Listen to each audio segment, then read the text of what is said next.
सूरत से एक बड़ी खबर सामने आई है। आम आदमी पार्टी के गुजरात प्रदेश संगठन मंत्री राम धड़ुक के खिलाफ पठानी उगाही और धमकी देने के मामले में, वसूली लेने के मामले में, कहीं ना कहीं मामले में पुलिस ने शिकायत दर्ज की है। जानकारी की माने तो राम धड़ुक ने शिकायतकर्ता से 10,000 रुपए लाइट के नाम पर मांगे और इसको लेकर ही विवाद हुआ था। इसी दौरान उन्होंने भयंकर गालियां दी और इसको लेकर कहीं ना कहीं जो ऑडियो है वो वायरल हो रहा है। ये जो पूरा मामला है सूरत के सारोली पुलिस स्टेशन पहुंचा, जहां शिकायतकर्ता विपुल भाई पानसुरिया ने राम धड़ुक के खिलाफ एफआईआर दर्ज कराई है। बताया जा रहा है कि इस घटना का एक ऑडियो क्लिप जो है वो सोशल मीडिया पर वायरल हो रहा है, जिसमें आरोपी संगठन मंत्री को गाली गलौज करते हुए सुना जा सकता है। इस गाली गलौज की पुष्टि या इस ऑडियो की पुष्टि जो है वो हम नहीं करते, राष्ट्रीय समाचार नहीं करता, लेकिन फिलहाल पुलिस ने मामला जो है दर्ज कर लिया है। जबकि वायरल ऑडियो के बाद राजनीतिक गलियारों में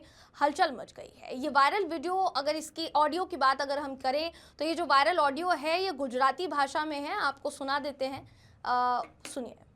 દિનેશભાઈ, આવી બધી વસ્તુ છે એ બરાબર નથી। હજી 2 દિવસ છે આપણે પ્રમદી વાત થઈ, બરાબર?